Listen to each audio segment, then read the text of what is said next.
bingung kan, apa sih tugas dari Wakahumas? Baiklah, langsung saja yuk kita ke videonya. Selamat pagi Pak. Iya, Pak. Gimana kabar Pak? Alhamdulillah. Kan kami dari ini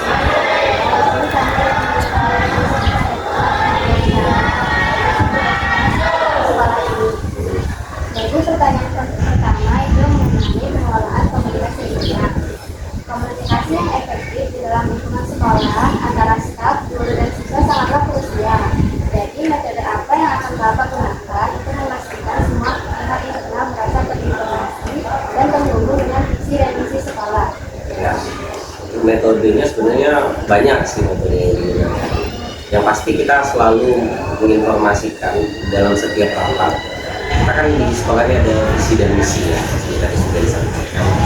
Kita selalu menyampaikan dari pada saat rapat rutin yang dilakukan di sekolah, baik itu dari staf maupun guru, itu rutin tiap bulan dilakukan supaya terjadi komunikasi yang baik dengan pihak guru, staf dan lain sebagainya yang ada di dalam sekolah. Dan kita terus menginformasikan tentang budaya-budaya apa saja yang ada di dalam sekolah. Terus kita ingatkan kepada kita itu biar tidak terjadi hal-hal yang tidak diinginkan, termasuk ke siswa. Ke siswa juga kita informasikan yang melalui pada saat mereka pulang sekolah itu selalu dikumpulkan itu informasi-informasi yang selalu bisa yang arah pada hal-hal positif yang bakal terjadi yang akan kita tetap lakukan di sekolah. Iya. Jadi Pak, setiap sekolah memiliki cerita uniknya kan, mulai dari prestasi siswa hingga inovasi para guru. Strategi seperti apa yang akan Bapak terapkan untuk mengidentifikasi, mengemas, dan menjadikan cerita-cerita tersebut agar menarik dan menginspirasi guru? Biasanya ya kita balik lagi kan misi dalam 2 tahun 3 tahun terakhir ini yaitu ke media sosial. Kita buat konten-konten lah di media sosial untuk seputar hal-hal baik ataupun kita ngikutin tren tapi masih arahnya positif di dalam dunia kita. Jadi selama ini Dia tahu kawan aku mendekat jadi melalui media sosial Iya. banyak banget. kerjaan dinas seringkali dianggap abstrak. Menurut Bapak nih, metrik atau indikator komunikasi dengan apa yang paling relevan untuk mengukur dampak dari program-program komunikasi yang Bapak jalankan di sekolah? Kalau indikatornya ya kita memang ada acuan untuk kira-kira kenapa kira-kira berhasil atau tidak dengan komunikasi yang baik di sekolah. Ya kita lihat apakah terjadi miskomunikasi antara pihak sekolah dengan pihak luar, misalnya siswa bukan di luar ya pihak sekolah itulah, tetapi terhadap orang tua. Jadi kalau misalnya terlalu terjadi miskomunikasi ya itu indikator berarti ada beberapa hal yang tidak berhasil dalam komunikasi. Jadi Pak, pertanyaan selanjutnya akan dirasakan oleh sama saya. Baik Pak, untuk pertanyaan yang keempat, kalau menurut Bapak nih, bagaimana sih cara Bapak menjalin hubungan yang baik dengan media lokal dan jurnalis? Oke, kalau itu pasti kita kan selalu menjalin komunikasi yang baik dengan cara bekerja sama setiap saat ya. Kerjasamanya itu tadi kita selalu berkomunikasi terus selama ini dengan apa yang sudah kita kerjasama dengan pihak luar.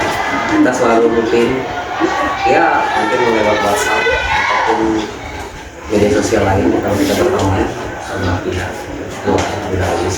Nah, itu selalu rutin kita lakukan ataupun pada saat magang. Itu dari dulu juga menjalin komunikasi dan sebagainya.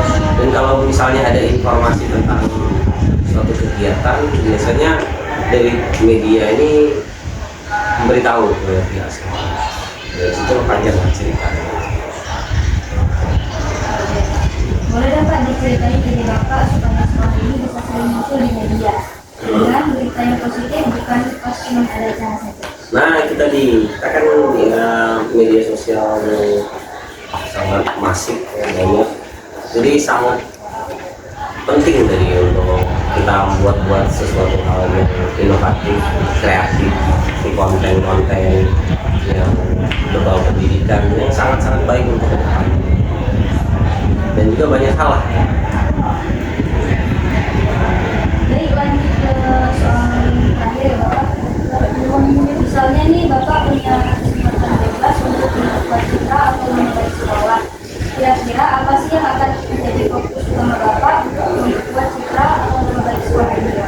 Nah itu tadi masih balik lagi ke media sosial tadi, kita citra yang paling banyak kita tampilkan dalam 2-3 tahun terakhir adalah konten melalui media sosial, dan juga citra kita untuk menampilkan di masyarakat tentang aturan kita, ya, aturan kita yang sangat ketat yang berdampak baik ternyata untuk sekolah kita.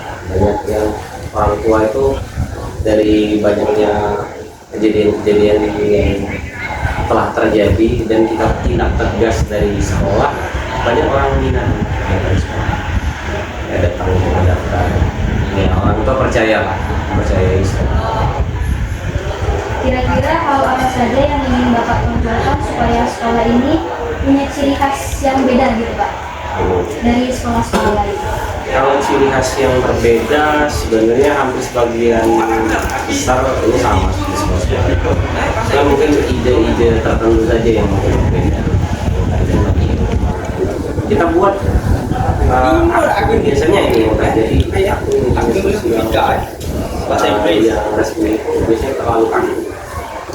Kita akun media sosial yang resmi ini kita buat fleksibel. Ya, dekat dengan siswa, dekat dengan masyarakat, tidak dengan bahasa yang kaku ataupun sifatnya seperti pengumuman. Kita buat itu kan semacam tren. Jadi orang lihat, oh biasanya kan akun-akun bukan resmi yang menjadi seperti itu dari sekolah. Nah, kita buat versi resmi, asal masih dalam hal yang positif. Baik Bapak, jadi setelah kami dengar, kami dapat menyimpulkan bahwa HUMAS itu ternyata berperan penting ya Bapak, sangat berperan penting karena HUMAS itu sebagai komunikator yang membangun hubungan baik dengan media atau publik sehingga memperkuat citra atau nama baik sekolah ini. Bapak bisa jawab. Terima kasih ya Bapak. Iya. Sekian video wawancara dari kami. Terima kasih sudah menonton. See you and bye-bye.